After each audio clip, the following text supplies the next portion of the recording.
It's 5 a.m. in New York City and 10 a.m. here in London. Good morning. I'm Lizzie Burden in for Vonnie Quinn with your Bloomberg Brief.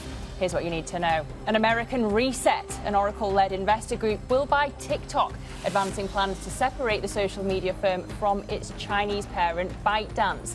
And the Bank of Japan hikes interest rates to the highest level since 1995. JGB yields rise and the yen weakens. All of that as we wrap up a busy week of data and rate decisions. The UMich Sentiment Survey is on deck. Well, we have futures pointing higher stateside. Looks like it's going to be a positive end to the week on Wall Street. We had that CPI surprise yesterday, but then the gains on the S&P paired towards the end of the day as economists got a bit sceptical about the data. The bond market was less convinced that the data would lead to more Fed cuts. And indeed, this morning, the reaction really is happening in your bond space. We had that BOJ hike, JGB yields up to 1990s levels on the 10-year, above 2% there, as you can see, and that having a read across into treasuries and your European bond space too at the long end. Let's get to your stocks to watch now. Here's Valerie Titel. Val. Good morning, Lizzie. Let's start with a check on the sports retailer and Nike out with earnings after the bell, disappointing investors as they have warned that there will be a sales pullback in the current quarter. Now, this comes as a surprise after 2 quarters of pretty decent sales growth for Nike.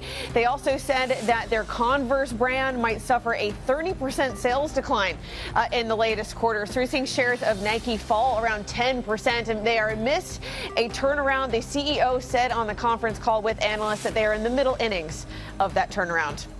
Next, let's move to some more positive news, this time on Oracle. Shares of Oracle are rising over 5%, nearly 6% in pre-market trade as they, I guess, did get some confirmation that they are part of that U.S. JV of investors who will be taking ownership of the U.S. TikTok. They will get some 15% ownership of the U.S. TikTok and also house all of its data as well. So Oracle jumping some 6%. We have yet to hear whether the Chinese regulators approve of this deal.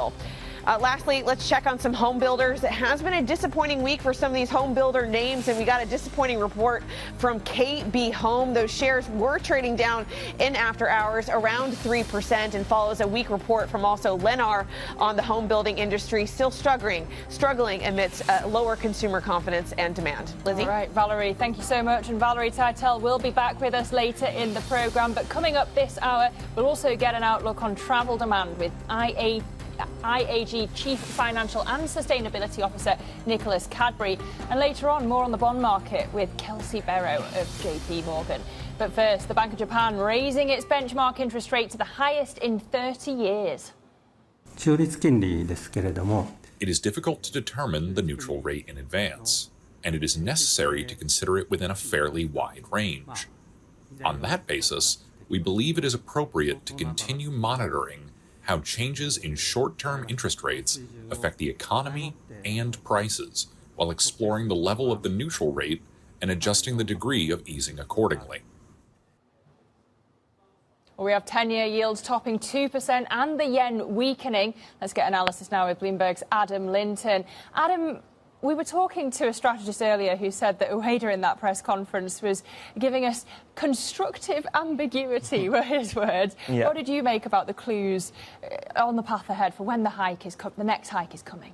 Yeah, I mean, I think realistically he did all that he possibly could have done. I mean, the market can't have its hand held at every juncture. You know, he let them know there is a tightening bias, and I thought some of the remarks were actually quite hawkish. You know, he said that existing tightening measures haven't had too much of a tightening effect, and we could still be some way away from the lower bound of the neutral rate.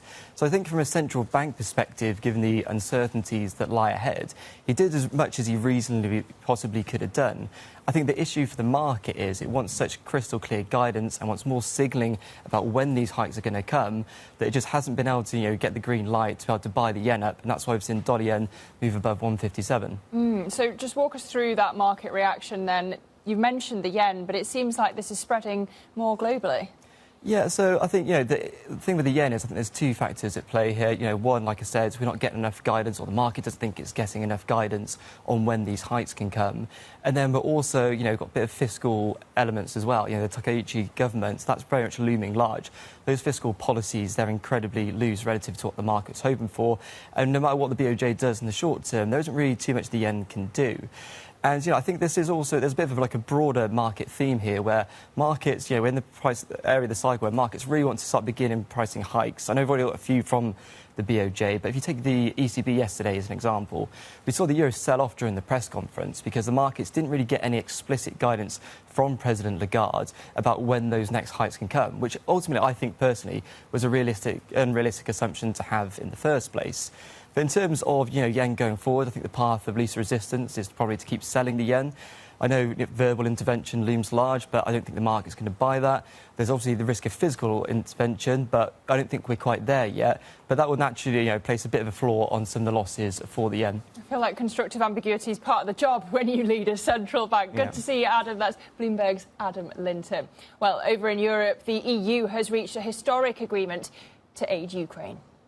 The member states have agreed to finance the Ukraine through EU borrowing on the capital markets for an amount of 90 billion euros for the next 2 years.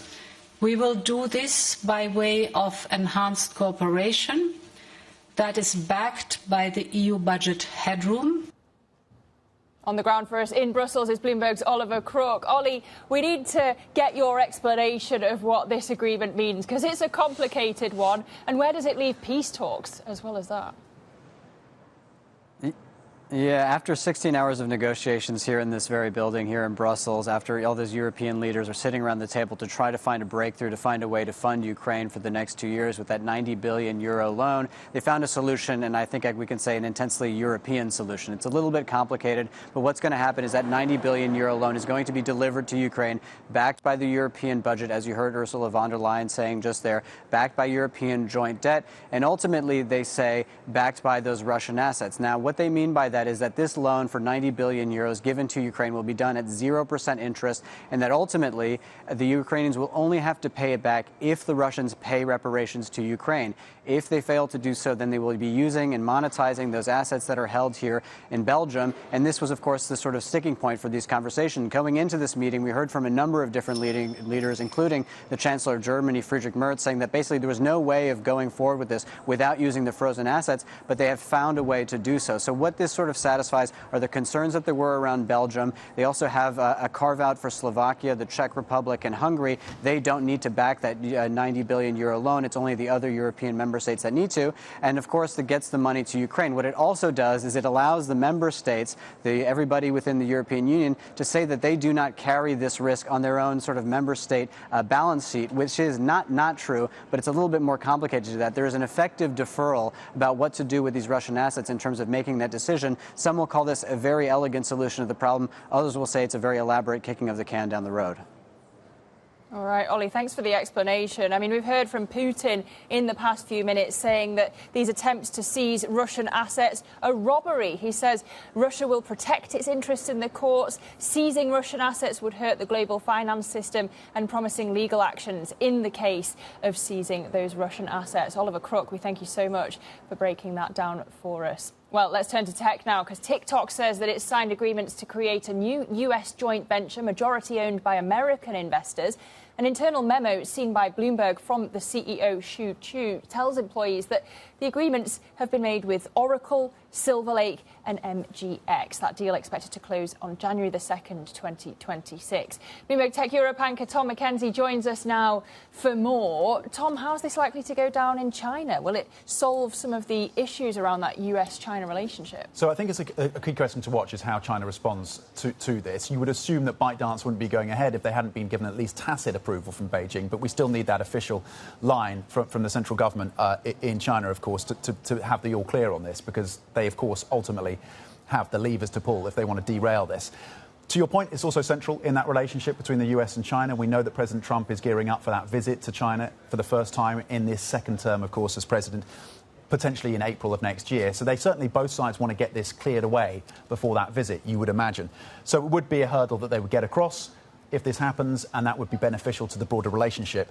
What we know about this deal, and this is why Oracle is up, is that Oracle is one of the key partners then taking over TikTok US, which under the previous deal, the memo that the White House put out was $14 billion US. There's a lot of analysts that think that TikTok US is much more valuable than that. So if the ticket price is $14 billion, then Oracle will be seen as having done pretty well in terms of the potential upside that can come through as a result of ownership of this. It's not just Oracle, it's Silver Lake as well, and MGX, which is a Middle Eastern fund. So that money's coming together. Interestingly, ByteDance, the parent company, is still going to have about 20% stake, 19.9%. So the other thing to watch is how much pushback you get on Capitol Hill, because, of course, all of this came about as a result of a piece of bipartisan legislation that ended up on the previous president's desk, Biden, who signed off on it. It was bipartisan, which was to essentially shut down or completely carve out TikTok US because of concerns about data, because of concerns about the algorithm. And so whether or not this meets the test to satisfy those lawmakers who helped craft that bill, I think it's going to be interesting to see what kind of response you get, both from Republicans and Democrats on that front. Well, Tom, you mentioned Oracle, and we've also had the news that Michigan regulators have approved the Oracle and OpenAI data center project. It's a massive one that needed powering. Does that basically show that Blue Owl's concerns when it backed out were unfounded, or are there actually other lingering concerns around this? Yeah, so Blue Owl was a trigger for some, at least, in terms of further caution about what's happening in terms of commitments around spend and liquidity and the financing of some of these projects. We don't know exactly what the rationale was for Blue Owl to pull out of that deal. The reporting suggested that they just were uncomfortable with the terms, not necessarily that this whole ecosystem is necessarily problematic. So I think I would put that caveat around the Blue Owl story. But, of course, you're right. It did draw a lot of attention. What it reminds us of, the story around Michigan and OpenAI and Oracle, is that the build-out continues. And there are very few in this space who think that there's going to be a sudden halt to that. It's how it's funded, and it's whether or not you get the revenue streams on the back of that. Interestingly, the information has come out and said that OpenAI is on track to beat its revenue target for this year, $14 billion US, 13 billion, I should say. That compares to $4 billion last year. So OpenAI on track to beat those revenues. Of course, revenue is very different to profit, so we'll see what comes out in the wash as they continue to look to raise additional capital. The Wall Street Journal reporting that OpenAI is looking to raise potentially an additional $100 billion US dollars at a market value or valuation of $830 billion US dollars, and that could be happening within the first quarter of next year. So the capital raise continues and the build-out of data centers continues, even as the question marks are still there in terms of whether or not this ultimately all pays off. Yeah, significant numbers for Q1. We'll continue to watch that. Tom McKenzie, we thank you so much for that analysis. Now, let's get to some other top stories trending on the terminal this morning. The Trump administration has suspended the green card lottery program, which it says allowed the suspect in the Brown University and MIT shootings to come to the US. According to Homeland Security Secretary Kristi Noem, the pause is intended to, quote, ensure no more Americans are harmed by this disastrous program.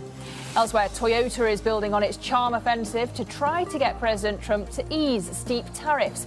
Toyota is going to begin introducing 3 models produced in the US, the Camry sedan, Highlander SUV and Tundra pickup truck, to the Japanese market from 2026.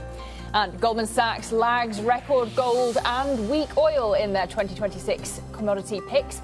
Goldman expects gold to hit a fresh record next year with a base case for a rally to $4,900 an ounce. By contrast, oil faces downside risks, burdened by a surplus Brent, and that's expected to average $56 a barrel next year. Well, coming up on the programme, Nicholas Cadbury, CFO of the International Airlines Group, will join us next on this holiday travel season. This is Bloomberg.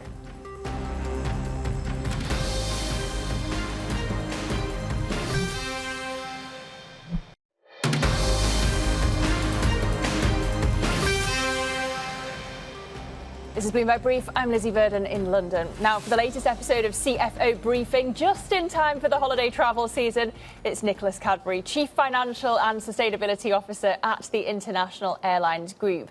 Bloomberg's CFO Briefing is a weekly newsletter for and about CFOs, featuring top executives at global companies and covering trends in corporate finance. So, Nicholas, it's a real pleasure to welcome you to the show. I want to talk about your outlook for 2026. If we may. I wonder how you are thinking about the biggest risks when it comes to air travel, when it comes to geopolitics, when it's consumer confidence, or if the biggest risk actually is something more close to home, like the delivery of aircraft. Nice to talk to you, Lizzie. We're just closing 2025 at the moment, so looking forward to 2026 immensely. Actually, what we're seeing overall is just people just continuing to just want to travel. You can see it in credit card data and surveys that people just want to kind of get on a plane and travel. People are spending more money on experiences at the moment, and we're really seeing that. I think one of the things that's really helping us, and it's helped us for many years, but continuing to do so, is it's particularly those premium traveling customers who want to go. We're based in the southeast of the UK, so 65% of our customers come from London and the surrounding areas, and we're flying into some of the richest markets in the world, particularly into North America as well, and therefore we're really getting the benefit of those premium traffic customers who are really filling the front of our planes overall. So that's really positive as well.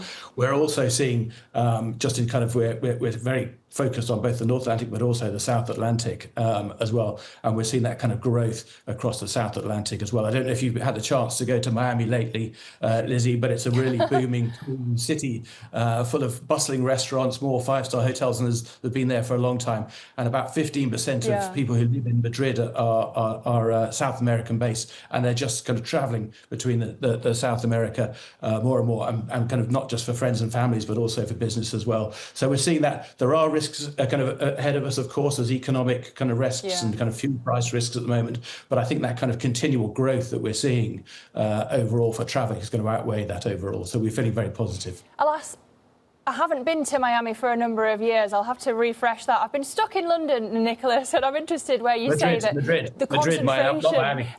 Madrid is the new Miami.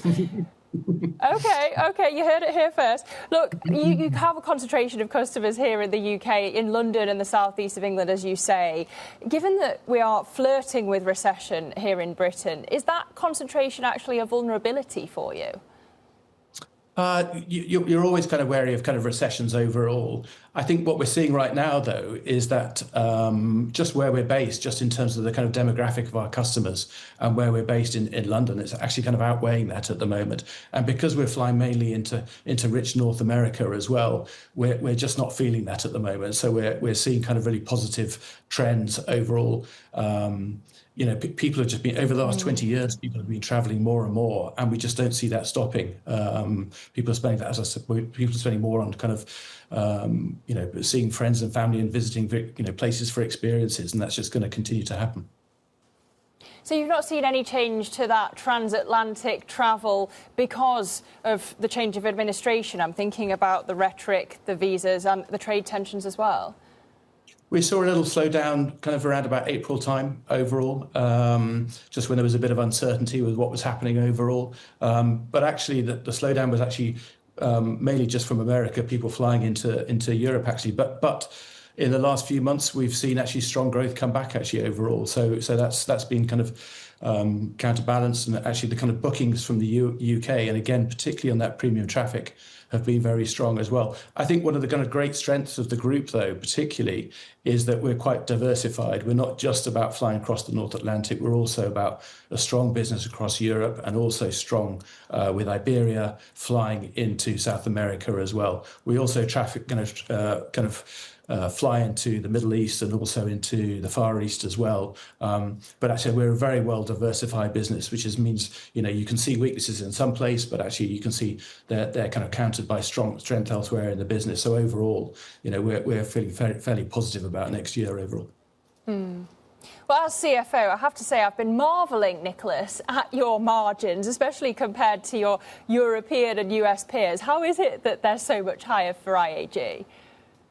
I think that's the kind of benefit of our business model overall. We've got a kind of target range that we have to get to 12 to 15% margin for our businesses.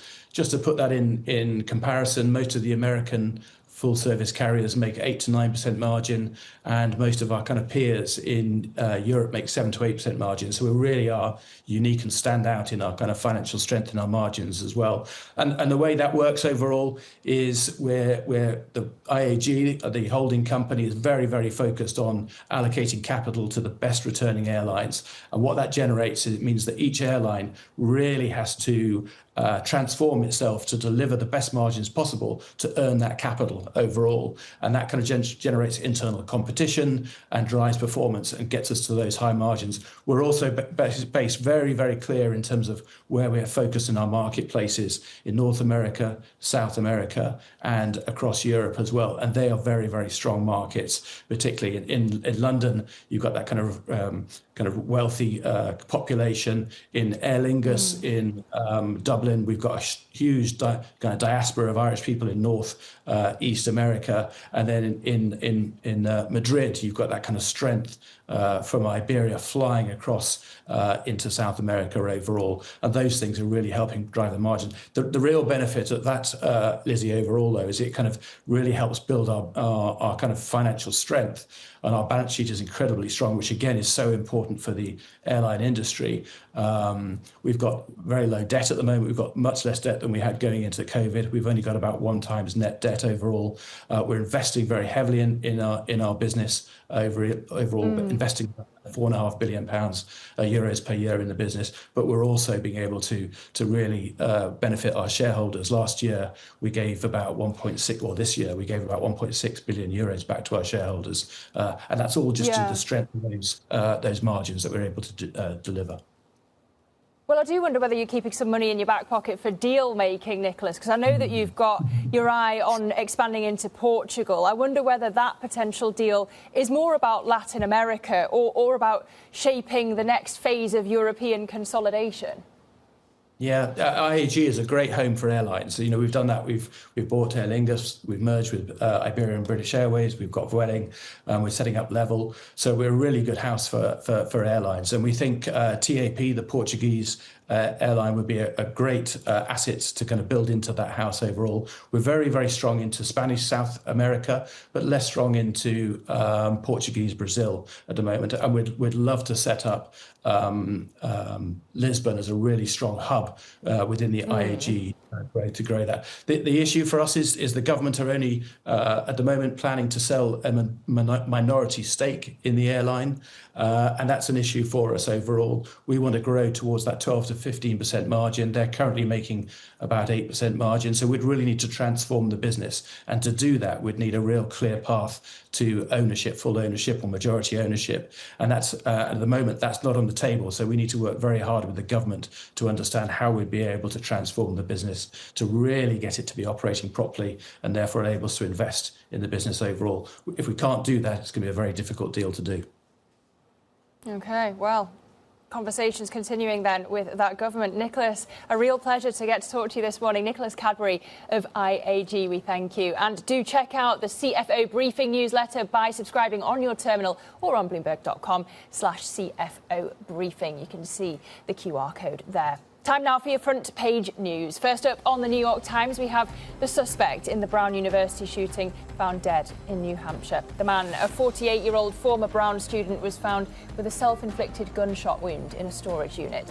Officials believe that he was also connected to the killing of an MIT professor this week. So that on the front of the New York Times. Next up, we turn to the Wall Street Journal and President Trump signing into law new powers to screen and restrict US investment in Chinese tech firms. That legislation citing entities in China and other countries of concern that develop dual-use technologies that have commercial and military applications. And just finally, we turn to the FT. China boosting AI chip production by upgrading older ASML machines. According to FT sources, Chinese manufacturers are buying components on the secondary market to improve their machines. Export controls prevent them from buying the higher-end ASML devices. Just quickly checking in on your markets, and we have futures pointing higher, up 0.3% for S&P E-minis, up 0.5% for Nasdaq futures, and the 10-year US Treasury yield there at 4.14. Coming up on the programme, we'll wrap up a week full of data and rate decisions with JP Morgan's Kelsey Barrow. That's next. This is Bloomberg.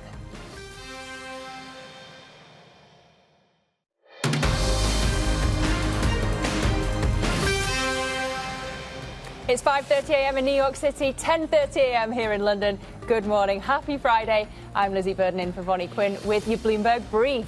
Here's what you need to know. An American reset. An Oracle-led investor group will buy TikTok advancing plans to separate the social media firm from its Chinese parent, ByteDance. And President Trump signs into law new powers to scrutinize U.S. investment in Chinese tech firms. All of that as we wrap up a busy week of data and rate decisions, plus the UMich Sentiment Survey is on deck.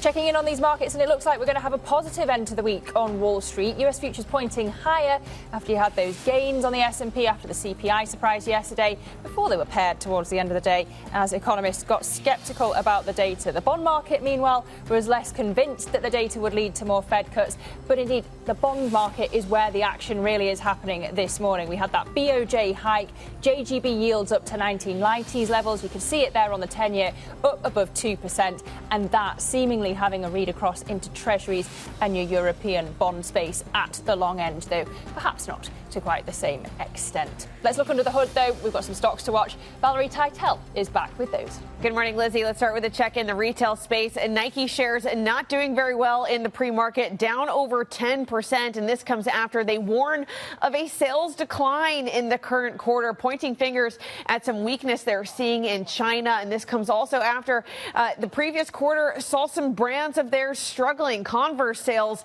dropping 30% in the last quarter. The CEO still saying investors that the turnaround is on track. They're just in the middle innings.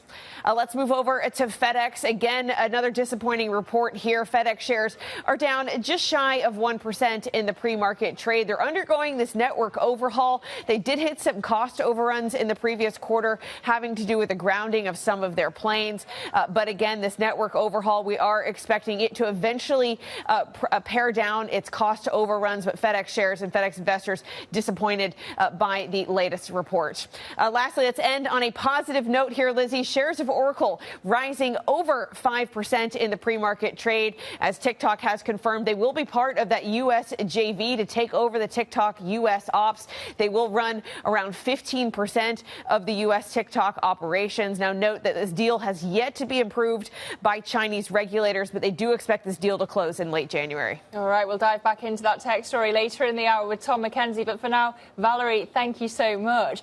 Now, let's get back to the broader markets. Japanese 10-year yields rising as the Bank of Japan hiked rates to the highest level in 30 years. Joining us now is Kelsey Barrow, fixed income portfolio manager over at JP Morgan Asset Management. Nice to see you, Kelsey, as always. Let's talk about the BOJ then. No fresh guidance, it seems, from the press conference. When do you expect the next hike from Tokyo? Yeah, so based on the guidance that they gave, it seems that the Bank of Japan is going to continue on a gradual hiking path. So there is still space for them to hike rates towards more of a neutral setting. So they are in a process of normalization. But the pace is still, I would say probably more like every 6 months versus something that is more frequent. And I think an interesting thing to look at in terms of the market reaction is the divergence we're seeing right now between the reaction in JGB yields and the reaction in the yen. So you have the reaction in JGB yields, which are moving higher on this more hawkish BOJ decision, but you have the yen that's also continuing to weaken. And I think some of that is on a bit of disappointment heading into the decision, with some hopes that the pace of rate hikes may accelerate in the next year. So far, the Bank of Japan is staying pretty even-keeled as it relates to the pace of that hiking. Yeah, Governor Ueda seeming not to take the opportunity to counter that yen weakness in the press conference earlier. 157 per dollar is where we trade on the yen right now.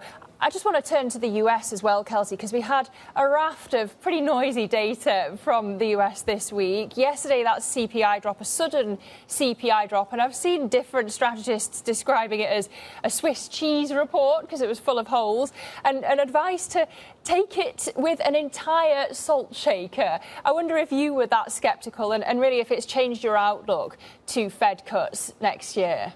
So this data hasn't changed our outlook, but the way that I would think about it is differentiating between the direction of the surprises and the magnitude of the surprises. So to me, the direction of the surprises made sense. So you had the unemployment rate surprise on the upside. The trend for the unemployment rate has been fairly consistent. It's been ticking higher.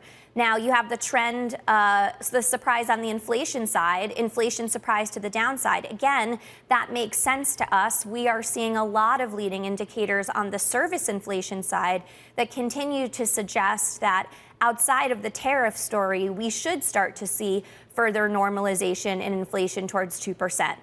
So the trends to us remain consistent, but you do need to be skeptical about the magnitude of those surprises in these data points, given what we know about the government being shut down and how that impacted data collection. So as we think about how gradual the Fed's descent will be, where do you like along the Treasury curve? So along the Treasury curve, we've been hanging out in the belly of the curve, so the 5 to 10-year point. There's a couple reasons for this. One is when we have had, and this year has been strong for fixed income and for equities, but when we have had those little bobbles in the equity market, the flight to quality bid that you see in high quality fixed income tends to be the strongest in that belly of the curve. So there is one reason to like that point in the curve.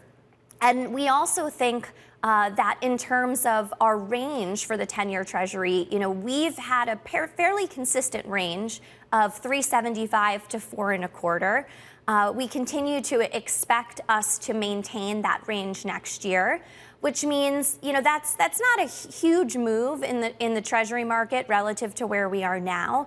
But when you're at the higher end of the range, if you're someone who's more underallocated to high quality fixed income, that can be an area to tactically or more strategically add to your position. And when you're at the lower end of the range, that's where we'd be saying that you should be fading some of the price momentum. And it's a function of, on the upper end, what's keeping yields from rising too far is that we do think that the Fed will maintain an easing bias. And at the lower end, what we think is keeping yields from rallying too much is that the odds of a recession are still fairly muted.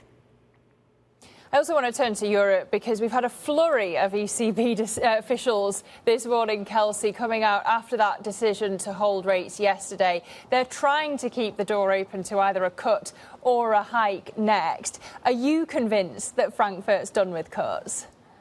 Not sure. We do think that ultimately the ECB is going to be on hold for the totality of 2026. But I will say, as someone who's based in the U.S., I found it very interesting how Lagarde handled the questions on the balance of risks versus Powell. So when Powell was asked about the risks of the Fed funds rate being more two-sided, he was very clear that the committee is not considering hikes. He was very quick to rule that out and to make sure that the markets knew that the bias was still, a decision between holding rates or cutting rates. Whereas Lagarde was much more ambivalent and kept it open in her response. So I think that is an interesting point, and it does speak to where the ECB is in their easing cycle versus where the Fed is. We think the Fed still has a little bit of space to cut rates just to get back to neutral, whereas the ECB is already there. They moved a little bit faster.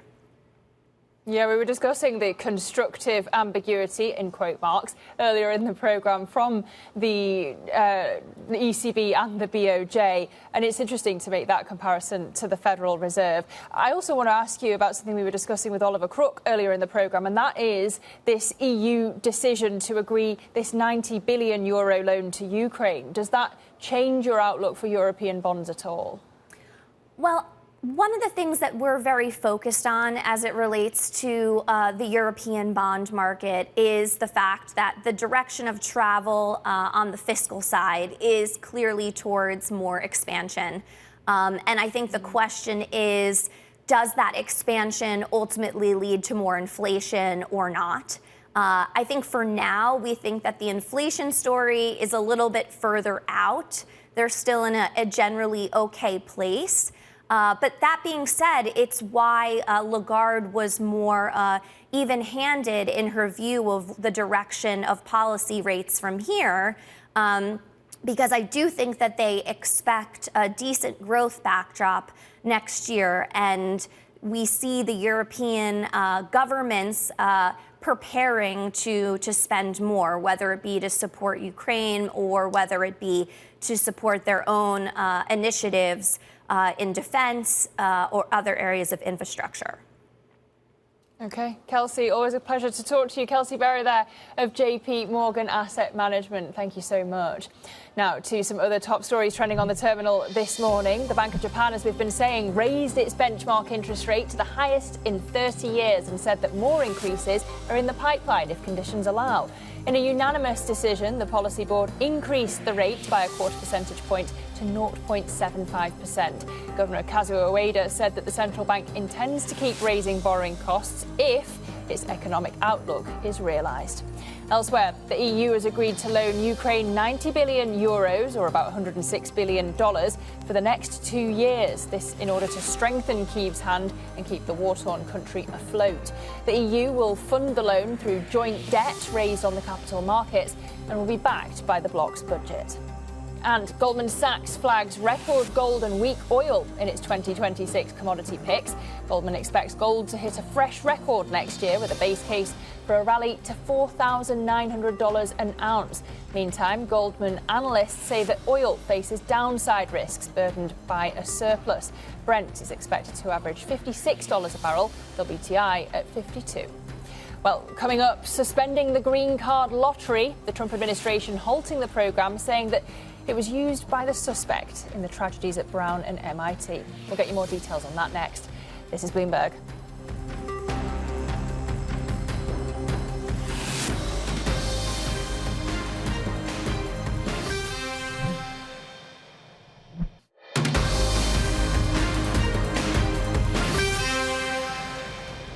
This is Bloomberg Brief. I'm Lizzie Burden in London. Now, the Trump administration is pausing the US green card lottery program, stating that it was used by the suspect in the Brown University shooting and the killing of an MIT professor. Homeland Security Secretary Kristi Noem posting on X, quote, "I'm immediately directing US Citizenship and Immigration Services to pause the program to ensure that no more Americans are harmed by this disastrous program." Joining us now for more is Jonathan Tamari of Bloomberg Government out of Washington.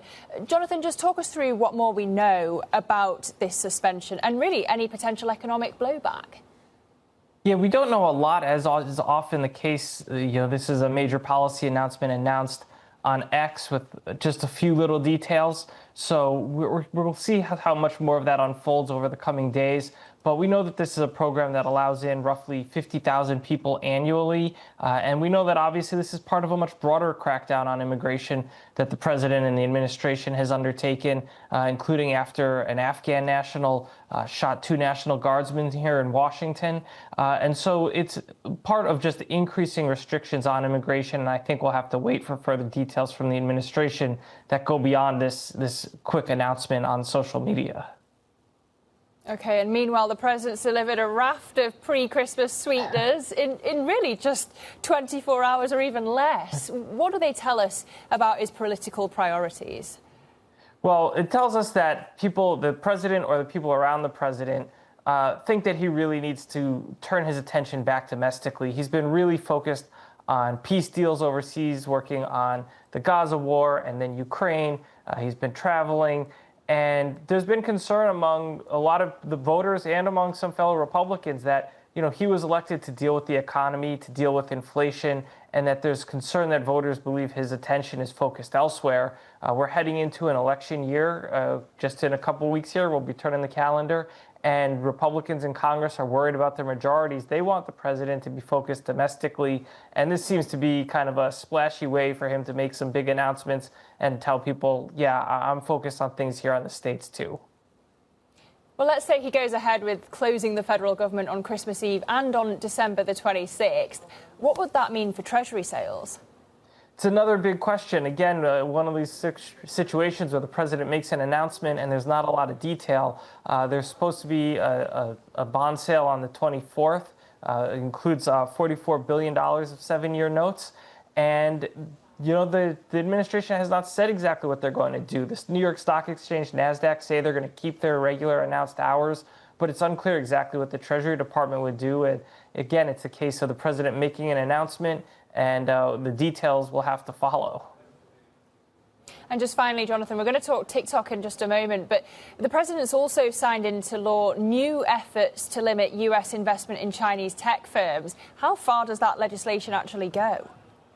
It goes pretty far. I mean, there was discussion of this for a while. And to be clear, the President Joe Biden had instituted some of this through an executive order in 2023, but now it's actual law. And there had been discussions about to focus on certain sectors, to have kind of a sanctions list of restrictions.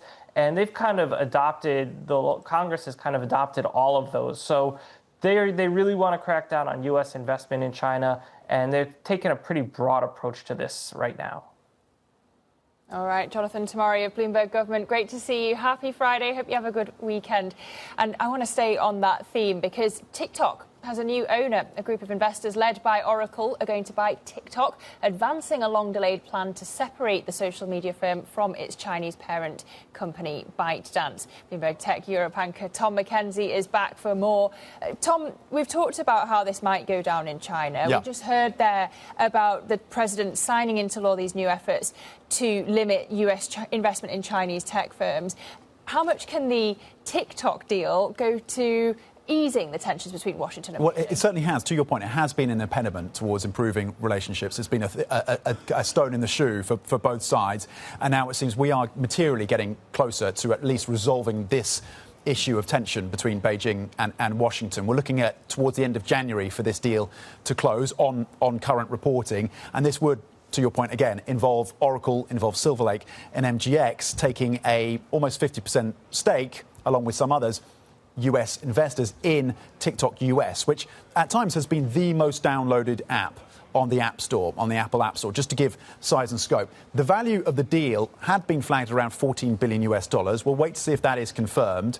But that is maybe part of the calculus for investors in Oracle pushing up the share price today, because for some that's seen as quite a bargain for an app that has so much potential in the US market going forward. What they're trying to do, of course, the US with this deal is address those data security concerns and concerns about the way the algorithm could be used to manipulate content targeted at the US and make sure that's all sitting essentially in the US. You're right. Look, we need to get an answer from China and an official response to this. But you would assume that ByteDance, the parent company that sits in Beijing, that they wouldn't be going ahead with this if they hadn't given at least tacit approval from Beijing.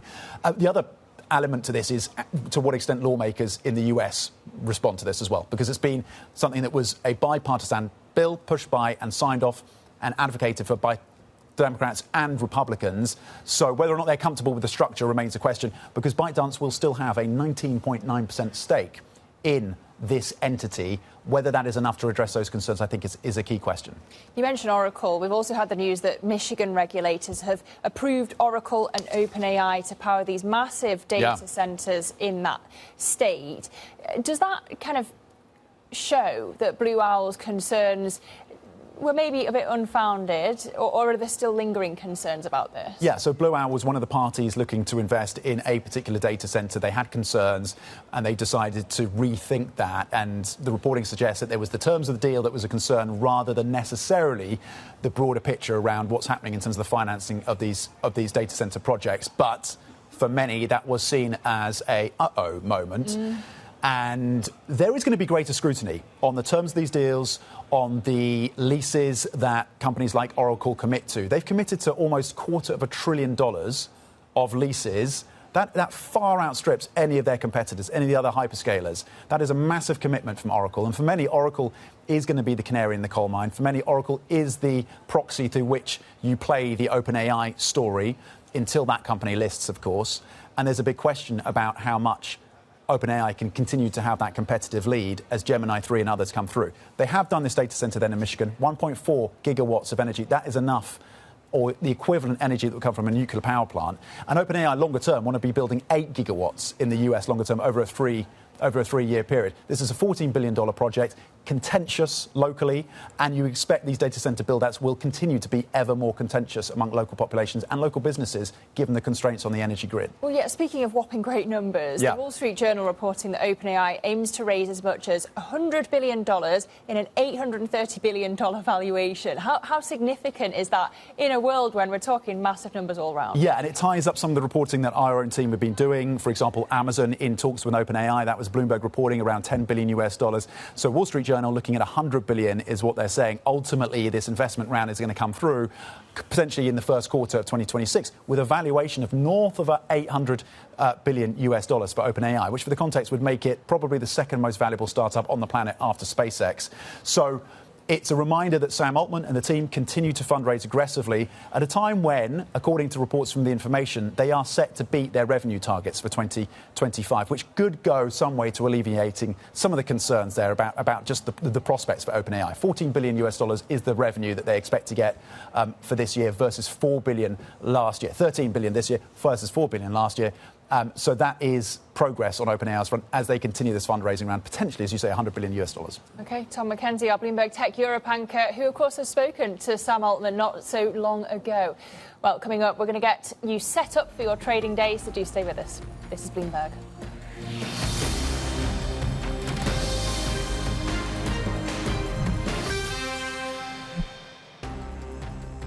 Now, for a look at what's ahead today. First up, the UMich Sentiment Survey. That's coming in at 10 a.m. Eastern, along with US existing home sales, also at 10. And then earnings from Conagra Brands, that coming before the bell. Let's have a look at your micro movers this morning. We start with Nike extending its loss after warning that sales will decline this quarter, citing persistent weakness in China and at its Converse brand. We also have FedEx lower after reporting earnings as cost headwinds linger. And then, as we were just discussing, Oracle signing agreements with TikTok and its parent company ByteDance to form a new US joint venture. Putin just now saying that he's ready for talks to end the war in Ukraine. He says it's wrong to say Russia's rejecting anything. This is your Bloomberg Brief. Surveillance next. This is Bloomberg.